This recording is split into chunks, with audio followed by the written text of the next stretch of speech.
Bueno, amados, vamos a iniciar con este discipulado. Que Dios nos siga ayudando en lo que estamos haciendo y vamos a orar para dar inicio a este tema. Señor Jesús, gracias por tu amor, tu misericordia, tus bondades, porque nunca nos dejas, Padre, porque tú estás con nosotros. Derrama de tu presencia, de tu gloria, Señor, sobre nuestra vida, y te pedimos, Señor, que nos ayudes, Señor, en cada tema del discipulado. Que tu presencia, Señor, sea firme, Señor, y continua en nuestra vida, en el nombre poderoso de tu Hijo amado Jesucristo. Amén. Y amén. Pues, amados, vamos a seguir con el tema, que nos quedamos en el tema de Cristología. Y pues vamos a tomar esta palabra. Amén. Vimos que toda pregunta en Cristo, en Dios, tenemos que resolverla desde el punto de vista de unas preguntas que se llaman empieza con E. Gracias. Con las preguntas elementales. Esas preguntas elementales nos van a ayudar a resolver preguntas sobre la personalidad del Padre, del Hijo, del Espíritu Santo. Nos va a ayudar a responder cuestionamientos que nos van a hacer afuera, ¿verdad? Que nos van a hacer la gente, incluso que nosotros tenemos sobre la figura de Cristo, sobre quién es nuestro Señor. Y pues necesitamos, amados, en Dios, tener una clara visión y una clara conceptualización de lo que es Dios en nuestra vida. Amén. Bueno, si estamos hablando de Cristología, tenemos entonces que saber todo lo concerniente a la imagen y a la personalidad ¿de quién?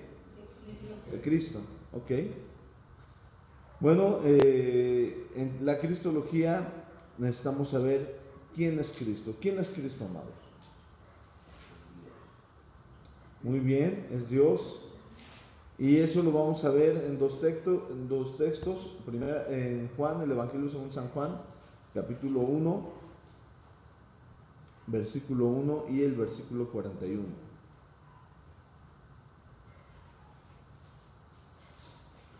La respuesta que nos dio nuestro hermano Arturo es una respuesta clara y contundente. ¿Quién es Cristo?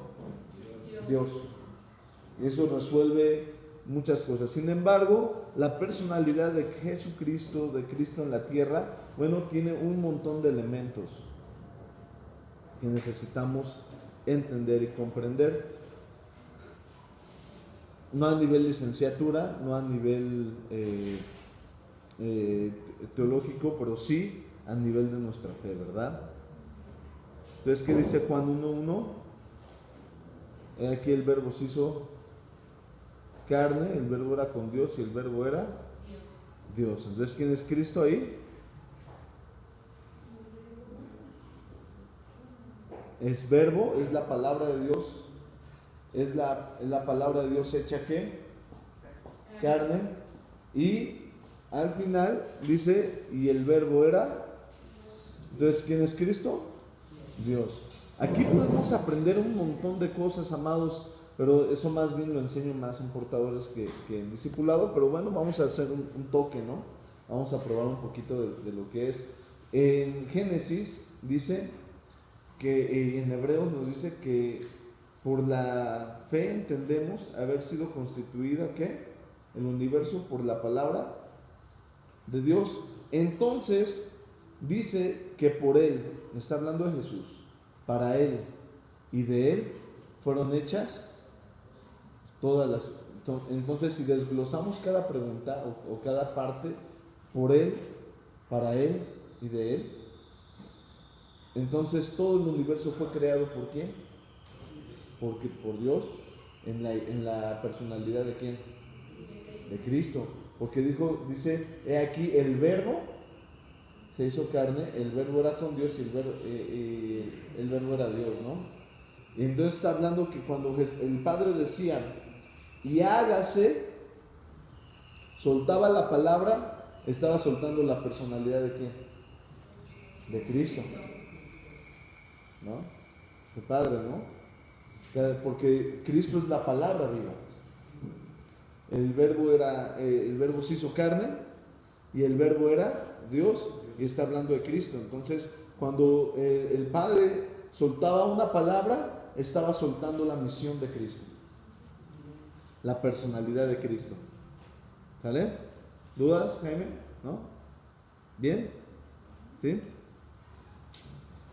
Verso 41, ¿qué dice? ¿Alguien que me ayude? Vosotros hacéis las obras de vuestro padre. Entonces le dijeron: nosotros no somos nacidos de fornicación, un padre tenemos que es Dios. Entonces, volvemos a confirmar, ¿no? ¿Quién es Cristo? ¿No? Verso 41. Léelo, por favor. Verso.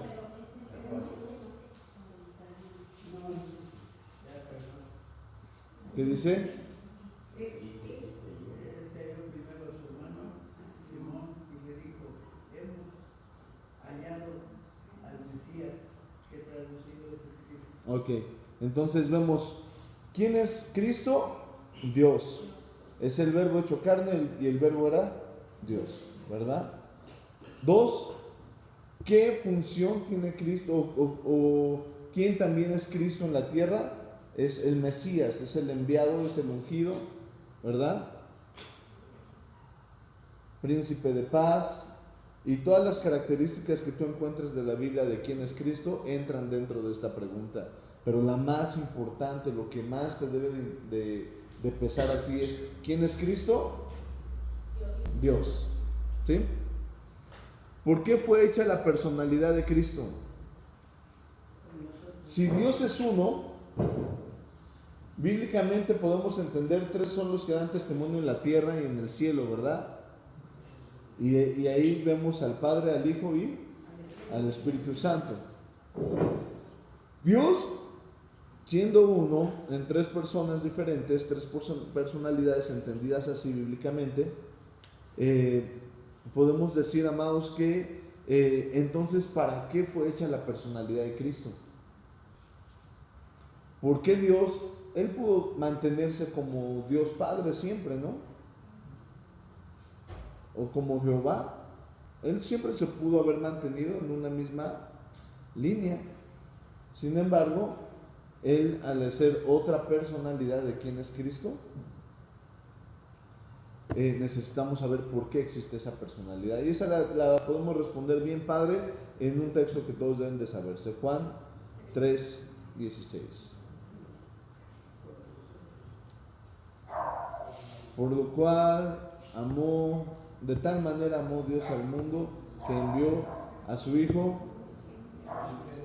para que todo aquel que en Él crea no se pierda, mas tenga vida. ¿Para qué fue hecha la personalidad de Cristo? Hay que abrir, creo. Para salvación. Dios necesitó hacer la personalidad de Cristo para salvación.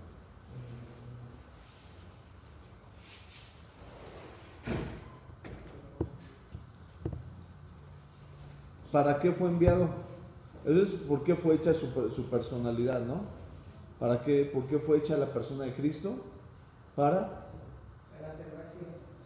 ¿Por qué fue hecha? Porque Dios amó al mundo. ¿Por qué fue hecha la personalidad de Cristo, perdón? Porque Dios, ¿qué? Sí, es para salvarnos. ¿Pero por qué fue hecha? Por amor. ¿Sí? Ahora, ¿para qué fue enviado? Para salvación. Y vamos a ver Lucas 19:10, por favor. Lucas 19:10, amados. Necesito que estén bien ágiles con la palabra, amén. Lucas 19:10. Por favor. Porque el Hijo del Hombre vino a buscar y a servir, a salvar lo que se había perdido. entonces para salvación, ¿verdad? Ya lo habíamos contestado. ¿Cómo fue su estadio en la tierra de Cristo? Una de las preguntas o de que el mundo ignora de Cristo es, ¿realmente existió Jesucristo? Si se pudiese demostrar que Jesucristo no existió, entonces nuestra fe sería vana, ¿verdad? Pero hay evidencia histórica, filosófica, hay evidencia redactada en libros, escrita, de que Jesucristo nació, murió y resucitó, ¿verdad? Y no es la Biblia. Van a encontrar ustedes diferentes tipos de materiales y de evidencias que redactan que Jesucristo existió, que nació, que murió y que resucitó, sin que sea la Biblia. ¿Sí? Entonces, ¿cómo fue el estadio de Jesucristo en la tierra? Muy sencillo, muy fácil de contestar. Tuvo una niñez, tuvo una adolescencia y fue un adulto joven. Murió y resucitó. Está sencillo, ¿no? Pero cuando nosotros aclaramos estas ideas y estos pensamientos, nos va a ayudar más en nuestra fe. ¿Aquí tenemos dudas? No, el texto de lo tienes de cuando Cristo resucitó. Cuando Cristo resucitó. Sí, es cuando dice que él menciona muerte. Pues el texto sí está en la Biblia, no lo tengo a la mano, ¿no? Pero estamos hablando de no bíblicos, ¿eh? O sea, hay evidencia no bíblica que Cristo nació, murió y resucitó. Hay historiadores como Claudio Josefo, que no era para nada cristiano este hombre, ¿verdad? Y habla sobre lo que hizo Jesucristo.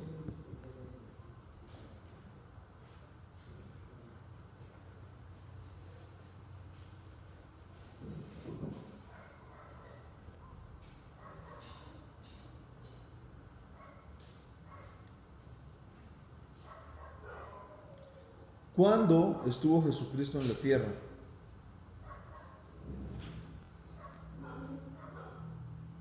Las preguntas son para ustedes, ¿eh?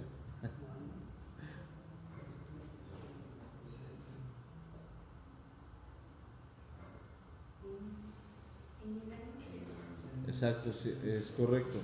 Jesucristo estuvo en la tierra en el año 1 o en el año 0 de la era cristiana.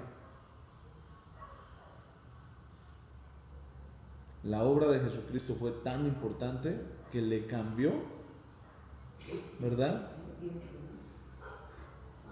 a la humanidad las fechas.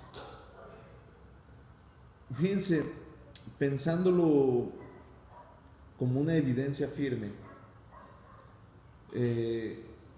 sería importante resaltar en qué momento se decide en la humanidad hacer ese cambio de fechas.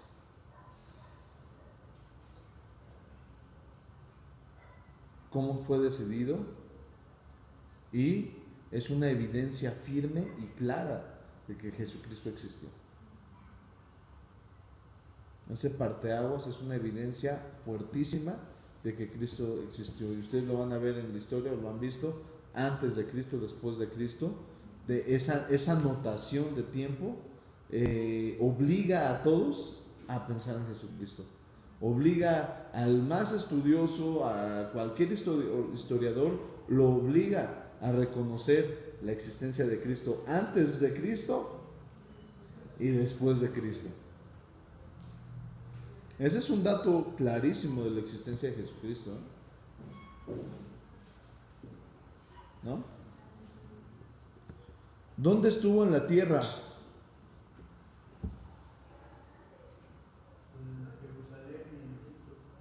En Egipto, en Jerusalén y en sus provincias. de Israel, ¿verdad?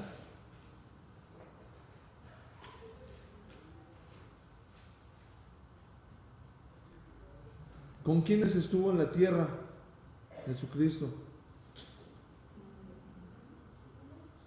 ¿Correcto? Con sus discípulos para instaurar el reino de los cielos. Pareciera muy, no sé, quizás hasta absurdo este tipo de preguntas, pero de verdad, amados, te ayudan a aclarar tu fe y te ayudan a sostener tu fe. Porque no estamos hablando de una fantasía, de una novela, no estamos hablando, amados, de una historia para contarle a los niños, ¿verdad? Para que duerman o para que coman, ¿ah? Es algo real, tangible, y que Jesucristo fue hecho hombre al igual que tú, al igual que yo, con estas mismas características que tú tienes. Jesucristo fue hecho hombre.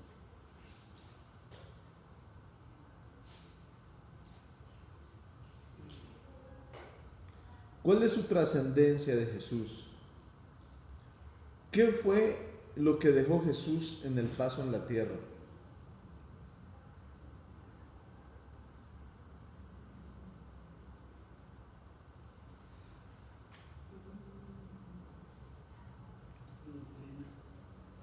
Lo primero y más importante fue salvación a la humanidad.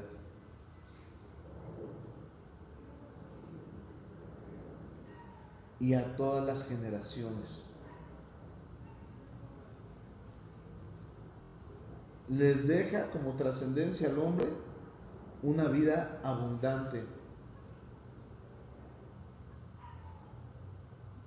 Nos deja una gran herencia, ¿verdad?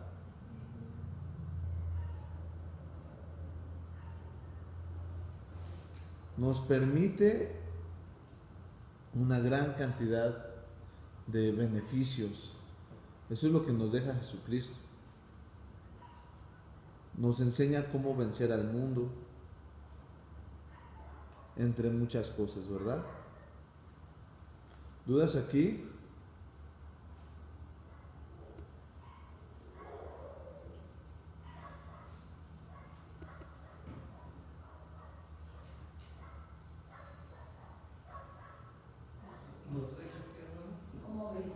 ¿Cómo vencer al mundo?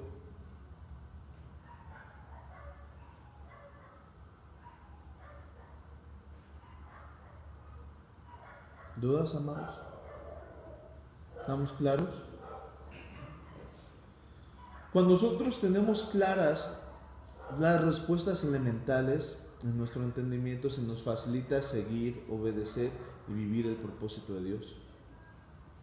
Cuando nosotros no tenemos claro ni quién es Cristo, va a pasar algo en nuestro interior. Vamos a chocar constantemente con cualquier cosa que haya dejado Cristo. Cualquier cosa. Por ejemplo, el perdón. Cuando a nosotros no nos queda claro quién es Cristo, ni la importancia de que Él sea el Verbo hecho carne, es decir, todo lo que el Padre dijo y habló se establece y se hace realidad y se materializa en Jesucristo. Todo. Y cuando Jesucristo viene, Él dice palabras bien ciertas que si analizamos bajo estos principios que les enseño, Jesús dice: yo no he venido a enseñarles algo de parte de mí, sino lo que escuché de mi Padre, eso les digo. ¿Por qué se le facilitaba eso a Jesucristo? Porque Jesucristo tenía comunión en oración con el Padre, y entonces el Padre le decía algo y Jesucristo lo hacía, o porque Él era la misma palabra de Dios. ¿Por qué habrá sido? Porque Él era el Verbo, y ese Verbo era hecho carne, y ese Verbo era Dios. Entonces es Dios mismo en la tierra Es la imagen visible del Dios invisible, es la imagen de Jesucristo. Lo que estaban viendo en el tiempo de Jesucristo era un hombre que vivía al 100% la palabra de Dios. Porque quiero decirles algo, amados, hablando de cristología, y nos vamos a Filipenses 2:9, nos estamos refiriendo, amados, que Jesucristo mismo, la deidad que él tenía, la deja,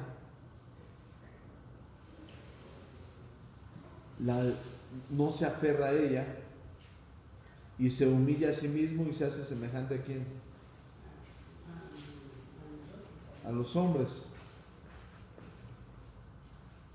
Y al hacerse semejante a los hombres,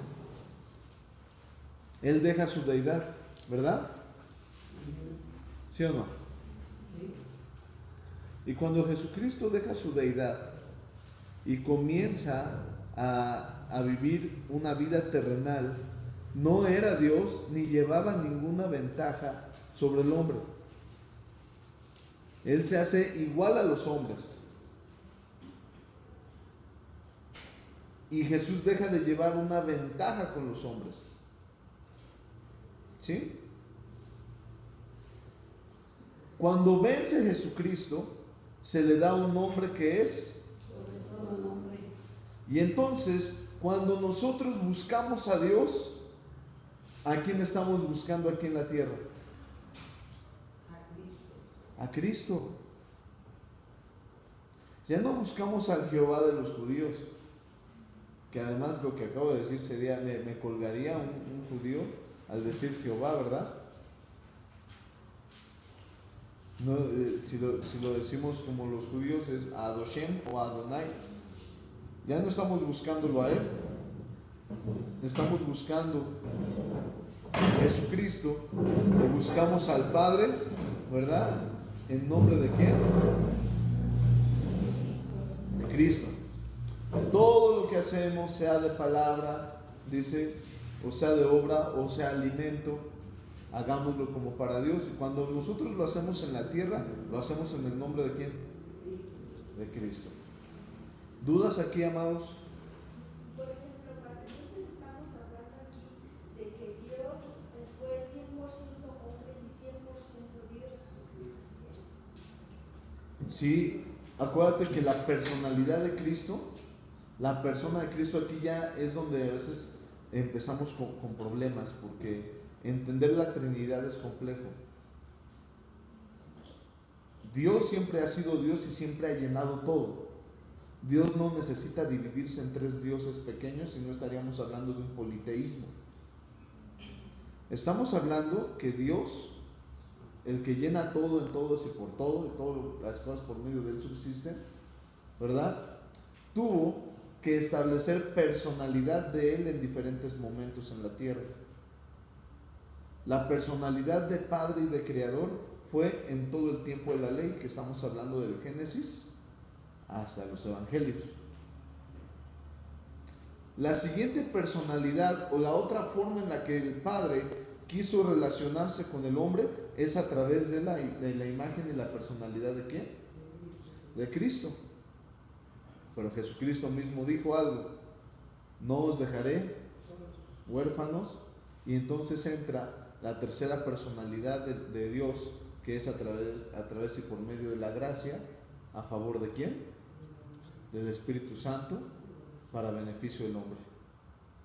Es otra personalidad, pero no deja de ser Dios. Pero sí deja reconocimientos. Se le pide al Padre en nombre de ¿quién? De Jesucristo. ¿Y quién es el que actúa? El Espíritu Santo. Y en todos y por todo viene siendo ¿quién? Dios. ¿Sí? Un poco complicado, ¿verdad?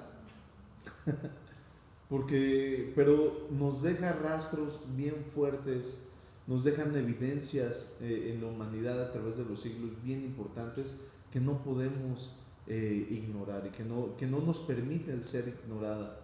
No es que no queramos, porque de querer queremos ignorarlo.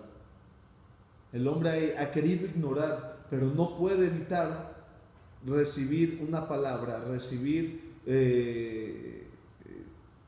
una anotación, recibir una señal de la existencia de Dios, desde que el mismo hombre a través de la humanidad en la cultura occidental se declara antes y después de Cristo. Ya no hay para nadie excusa de que no escucharon hablar de Jesucristo. Y es una evidencia, híjoles, yo creo que es una de las más fuertes, porque la gente ha ignorado escritos de Claudio Josefo, escritos de la Enciclopedia Británica que habla de Jesucristo, escritos de varios historiadores que marcan y hablan y establecen quién era Jesucristo. ¿O alguno de ustedes había escuchado hablar de alguno de esos historiadores que hablaban de Jesucristo que no fuera la Biblia? Lo podemos ignorar, pero a ver, ¿quién puede ignorar el antes y después de Cristo? Nadie puede ignorar esa cuestión, ¿verdad?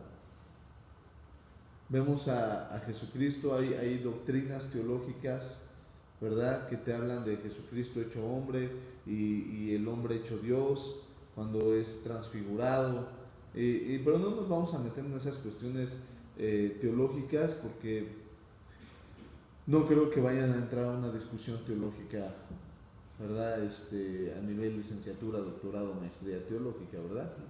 No, me sé las palabras, me sé los antecedentes, pero no es necesario que lo estudiemos. Con que tengamos claro quién es Jesús, que pasó por la tierra como un hombre, que tuvo una niñez, una adultez y una juventud. No es que apareció de la nada Jesús,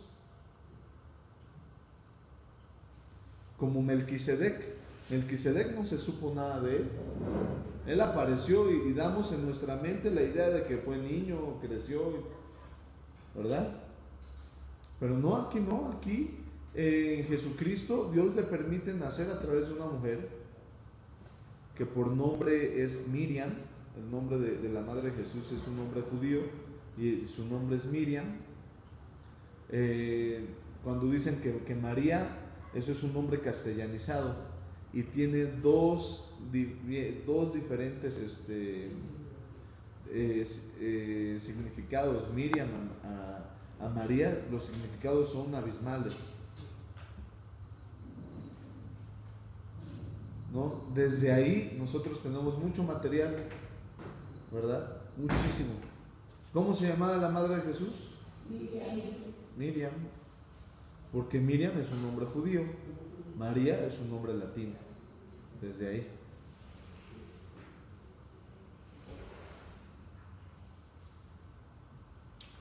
¿Dudas, amados, con la cristología? Para poder pasar al siguiente bloque.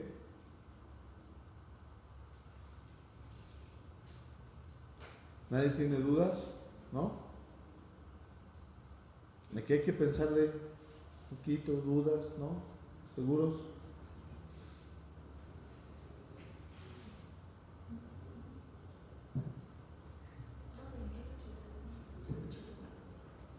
No, para ya tomar el siguiente tema. Ya son muchos minutos en silencio.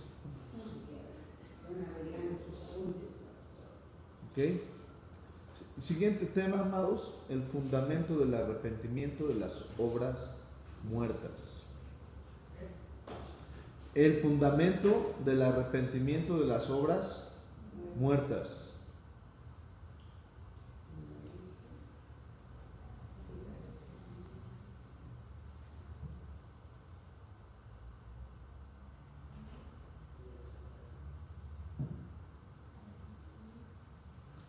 ¿Qué es arrepentirse? ¿Y por qué la Biblia le llama obras muertas?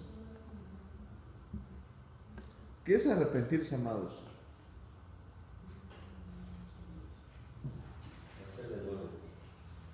No sé. Eso sería concientizar. Cuando uno reconoce los errores se llama concientizar. Estoy consciente. Oye, ¿me mentiste? Sí, Señor. ¿No? Está consciente de lo que hace. Va más allá de reconocer. A ver, mi Alex. ¿No? De arrepentirse, Uh-huh. pues ahora sí, como ha dicho uno, entregarse a Cristo, ¿no? Okay. Porque ya nos va a perdonar los pecados, pero es entregarse a Cristo de corazón y ya nacer de nuevo y ya no acordar. Ok, nacer de nuevo, me gusta ese concepto. Vamos a Romanos 10, 9 al 13. Fíjense, son palabras, amados, que ustedes deben de dominar, ¿eh? Cuando alguien se les acerque y les pregunte, oye, ¿por qué eres cristiano? ¿Qué hiciste para ser cristiano? No, pues me arrepentí. Órale, qué padre, ¿y qué es eso? ¿Qué es eso de arrepentirse? Y que nosotros no tengamos una idea clara del concepto. Ay, hermanos, me preocupa.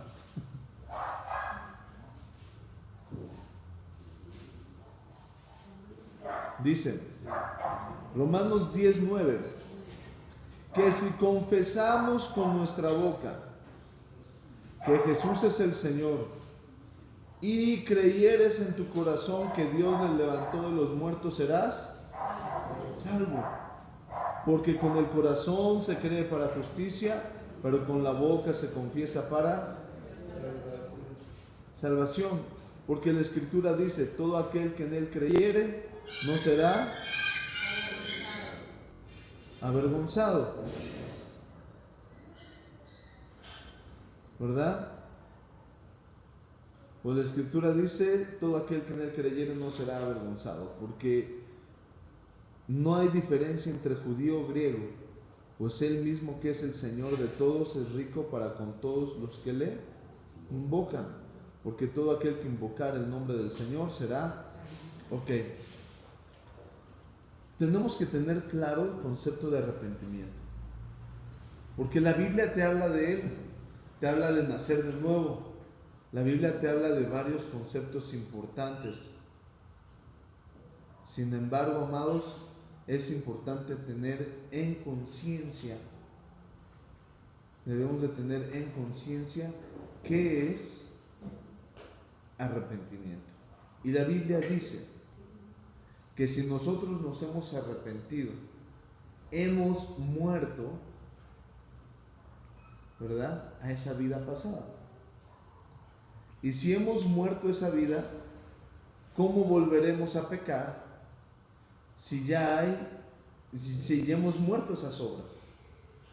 Entonces, arrepentirse, como bien dijo el hermano, es reconoces tu condición, reconoces quién eres, reconoces lo que has hecho, ¿verdad? Te duele haberlo hecho quizá. Sin embargo, hay un espacio que se abre entre tú y tu error. Si tú pones un espacio entre tú y tu error, una distancia grande, ¿cómo volverás a cometer ese mismo error? Si ya hay una distancia entre ustedes dos. La palabra muerte significa separación y dice el fundamento del arrepentimiento de las obras muertas. Es cuando tú pones una separación entre tú y tu antiguo actuar. Entonces realmente te arrepentiste. ¿Qué decimos, amados? Antes decían la sangre, la letra por sangre entra, ¿verdad? ¿Por qué nació ese concepto?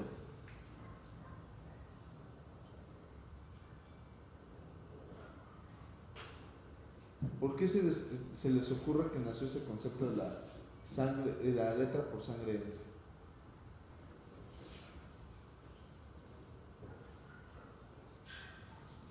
¿Qué pasaba, amados, cuando a un niño le decías, no toques eso porque te vas a quemar. ¿Y el niño qué hacía? ¿Te escuchaba? No. Pero cuando el niño tocaba ese sartén, el fuego, la piedra rojita, cuando tocaba el comal, ¿verdad? El agua caliente, ¿qué hacía? Se quemaba. ¿Lo volvía a hacer? ¿Por qué? Porque él ponía una distancia entre su antiguo actuar y su nueva decisión. Ahí nos ayuda mucho lo que es el arrepentimiento, entenderlo. Es una distancia. Tu cambio de tu conducta es tan grande que ya no está dentro de tus selecciones más próximas a actuar de la manera que tú actuabas antes. Es más, ya ni en tu mente está esa forma de pensar o de vivir, porque ya hay algo más cerca de ti. Ya hay una idea más cercana a la cual haces uso, jalas hacia ti para accionar en algún problema. No solamente es reconocer. Reconocer es una buena parte. Que si confesáramos, ¿verdad?, nuestros pecados y reconociéramos que Jesucristo es el Señor, ¿qué dice? Seremos salvos. ¿Dudas con lo que es arrepentimiento? ¿Seguros que no hay dudas? Sí queda claro, hermanos, si les pregunto, hermanos, ¿qué es arrepentimiento?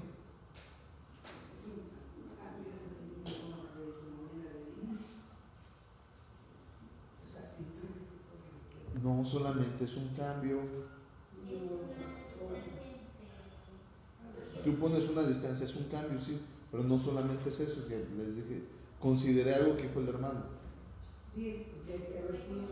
Reconoces el error y pones una distancia entre tu error y el nuevo actuar. Porque no solamente no es que reconocer tus errores, ok, lo reconoces y luego ¿qué sigue? Porque yo puedo reconocer mis errores y no hacer cambios, ¿verdad? Puedo hacer cambios y no reconocer mi error. Y eso tampoco es arrepentirse. Porque yo puedo equivocarme, cambiar mi forma de actuar y cuando me digan, oye, ¿te acuerdas cuando no, yo no hice nada? Oye, ¿te acuerdas que le dijiste esto? No, yo nunca le dije. Oye, sí le dijiste, pero ya no le he vuelto a decir, ¿verdad? Entonces yo no le he dicho nada. Y sí vemos que eso no es arrepentimiento. Por eso, amados, es una parte vital de entender en tu diario vivir quién fuiste, qué hiciste. Dice la Biblia, nunca se te olvide de dónde te saqué. No porque Dios no quiera cambiar tu vida, te sacó de las tinieblas a su luz admirable. Pero también te dice, acuérdate de dónde te saqué. No porque Dios quiera poner el dedo acusador o echarle limón a la llaga, ¿verdad? No, porque Dios necesita que tú reconozcas qué fue lo que hiciste y lo que Dios hizo en ti. ¿Por qué lo necesita el Señor? Porque cuando tú reconoces lo que tú hiciste y reconoces que has puesto una distancia entre ese error y tu diario vivir, entonces sí estamos hablando de un cambio. ¿Por qué? Porque si tú no reconoces lo que hiciste, va a ser una huella en ti, va a ser una llaga en ti, va a ser una molestia en ti de tal manera, tan grande, hermanos, que va a ser algo que te pueda bloquear. Yo recuerdo que una mujer me dijo, pastor, mi hija está fumando. Y yo le digo que no fume. ¿Qué cree que me dice mi hija? ¿Qué? ¿Pero tú también fumabas? ¿Y qué le dice, hermana? Nada, me quedo callada. ¿Por qué? Porque no ha reconocido, sí, hija, correctamente. Yo fumaba. O sea, ¿por qué te bloqueas? Es que tú eras un mujeriego. Sí, efectivamente, lo era. Pero ya no lo soy. Porque hay una distancia entre el mujeriego y el fiel. ¿Sí o no? Es importante reconocer este fundamento.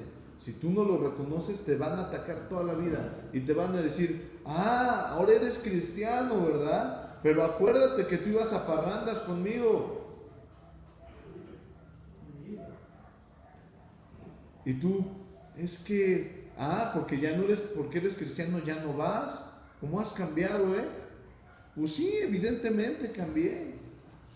Pero hay gente que con esas palabras se espanta, se bloquea y entonces ya no puede atacar o combatir su fe porque se siente acusado. Y por eso Dios te dice, reconoce de dónde partiste y reconoce tu cambio. Entiende la distancia que has puesto, porque cuando tú entiendes esa distancia, oye, pero acuérdate que tú tomabas, es correcto, pero ya se me quitó lo tonto, man. Antes era tan débil que yo necesitaba embrutecerme. Pero ahora he madurado, he cambiado, he aprendido que no lo necesito. A ver qué te pueden decir a eso. Entonces estás diciendo que yo tomo por tonto.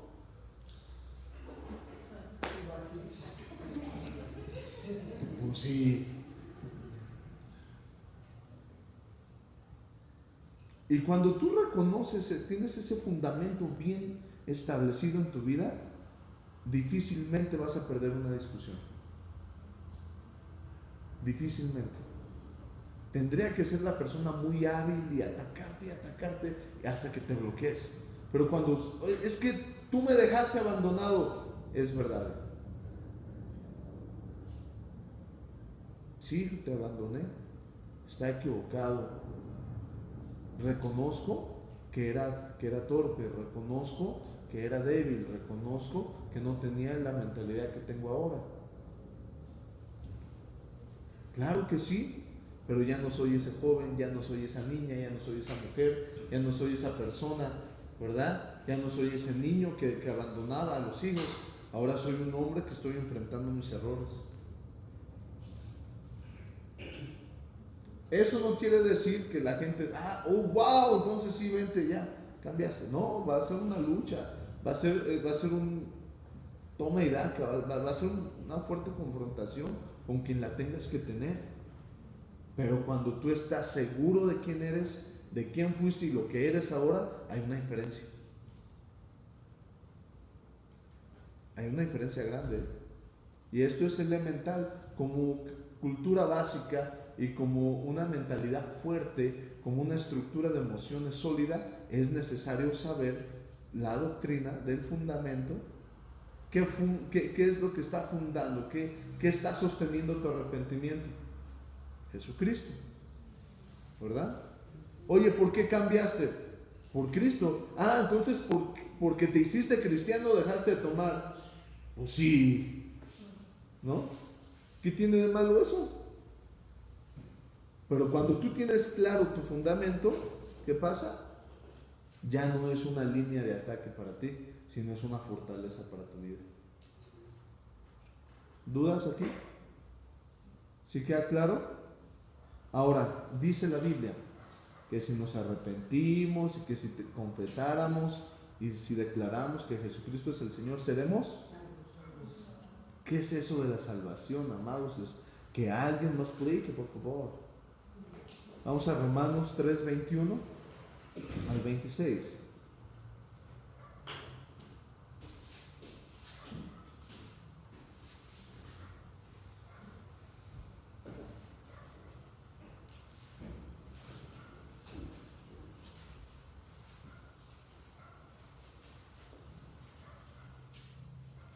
Pero ahora, aparte de la ley, se ha manifestado la justicia de Dios, testificada por la ley, por los profetas. La justicia de Dios por medio de la fe en Jesucristo, para todos los que creen en Él, por medio porque no hay diferencia. Por cuanto todos pecaron, dicen no hay diferencia, ¿verdad? Por cuanto todos pecaron y están destituidos de la gloria de Dios, siendo justificados gratuitamente por su gracia mediante la redención que es en Cristo Jesús, a quien Dios puso como propiciación por medio de la fe en su sangre para manifestar su justicia a causa de haber pasado por alto en su paciencia los pecados pasados, con la mira de manifestar en este tiempo su justicia a fin de que Él sea el justo y el que justifica al que está en la fe en Jesucristo.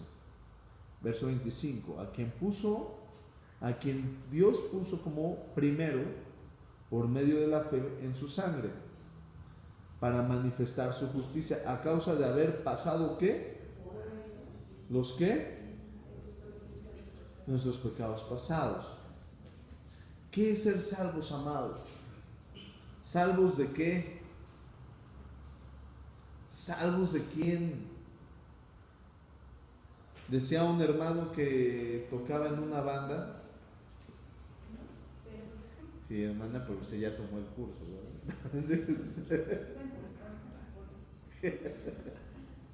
Muy bien, hermana. Te felicito que te hayas acordado. Decía un hermano que tocaba con Luis Miguel en una banda y decía: la doctrina del cristiano que me han enseñado es que Dios te salve de tu pobreza, de tus problemas, de que te sientes solo, de que no encuentras sentido a la vida. Pero eso díselo a un hombre exitoso. Dile a Luis Miguel: Dios viene a traer abundancia a tu vida. Dios quiere que tengas muchos amigos. Dios quiere que te sientas feliz. ¿Salvos de qué? Como bien dijo Miriam, muy bien, somos salvos de nosotros mismos. La salvación es clara en decir que Dios nos justifica pasando por alto nuestros pecados. ¿Qué? Verso 25, la última parte. Nuestros pecados pasados. Es importante reconocer que la salvación es dada de parte de Dios por causa de la ley que nos condena nuestros actos. Nuestros actos. La ley no es mala. La gracia no es mala. La misericordia de Dios no es mala. Pero sí nos salvan de nuestro mal actuar. Cuando la Biblia dice: no robes, porque te va a castigar por robar. ¿A qué le tenemos más miedo? ¿A la ley o al acto?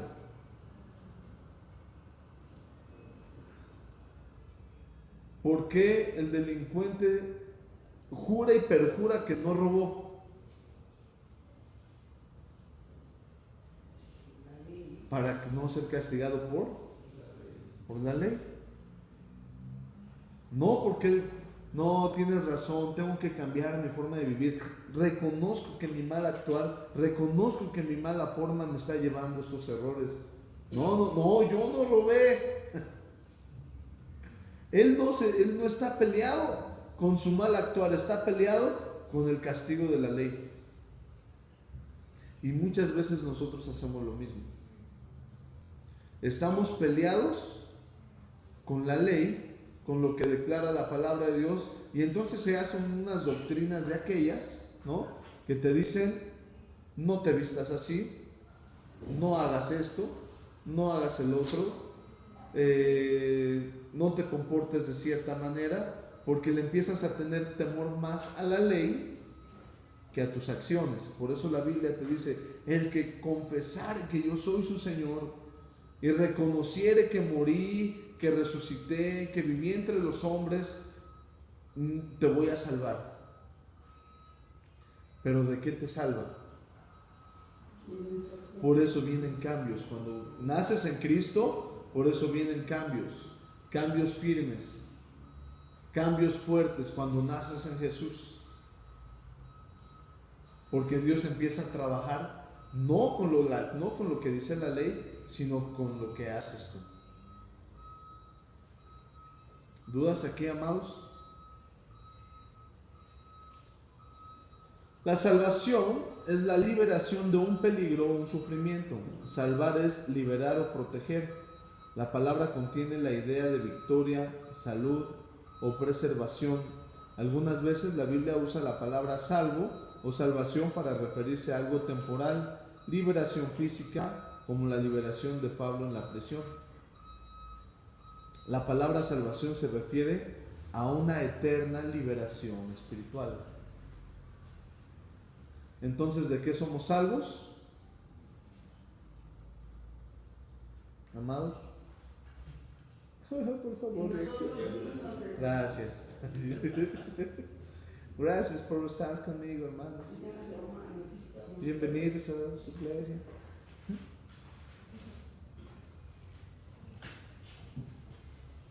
Jesús iguala el ser salvo con la entrada al reino de los cielos.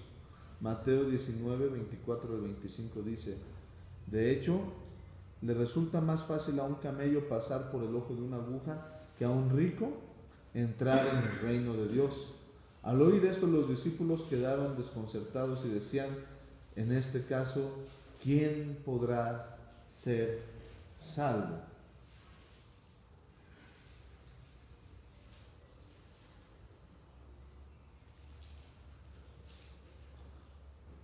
Romanos 5:9 dice: y ahora que hemos sido justificados por sangre, con cuánta más razón por medio de él seremos salvos del castigo de Dios.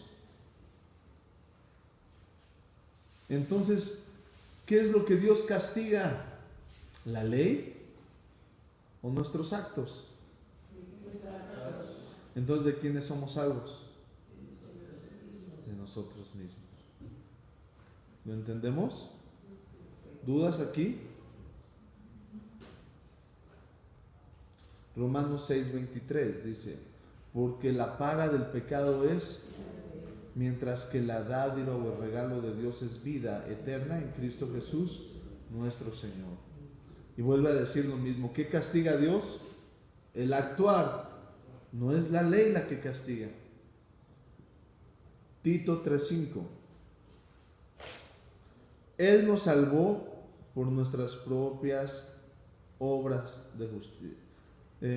Él nos salvó no por nuestras propias obras de justicia, sino por su misericordia.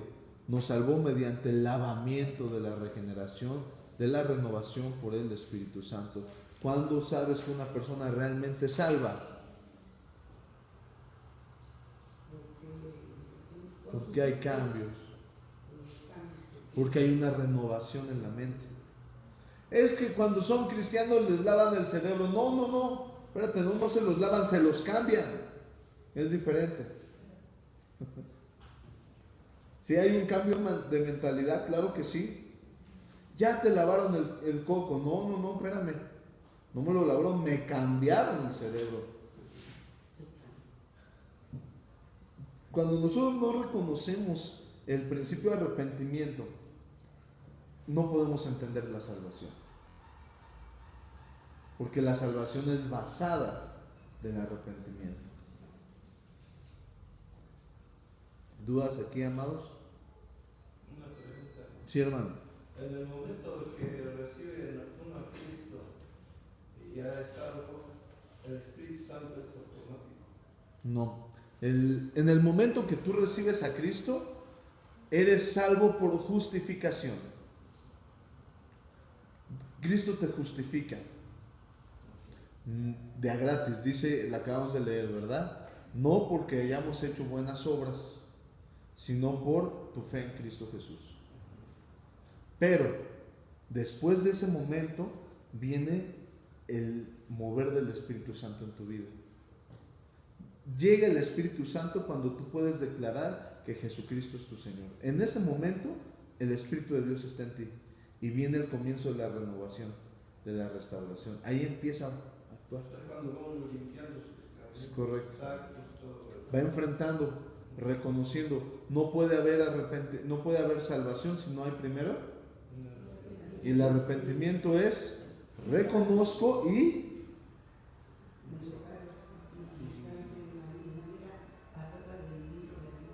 suéltala. Lo que ibas a decir. O sea, arrepentirse y caminar bien dentro.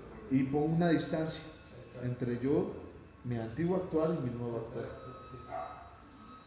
Entonces sí, ya estamos viendo una obra de Dios en tu vida. ¿Sí? 2 Timoteo 1:9. Pues Dios nos salvó y nos llamó a una vida santa. Es lo que decía Alejandro. No por nuestras propias obras, sino por su propia determinación y gracia.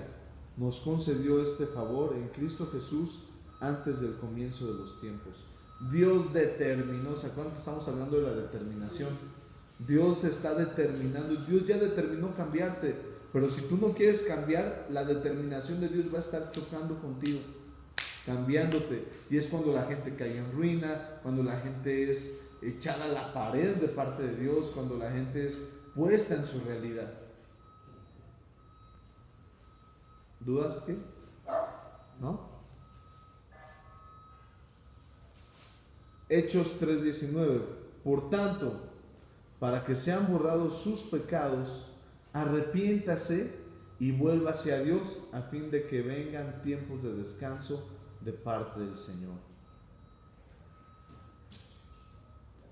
Puede haber arrepentimiento después de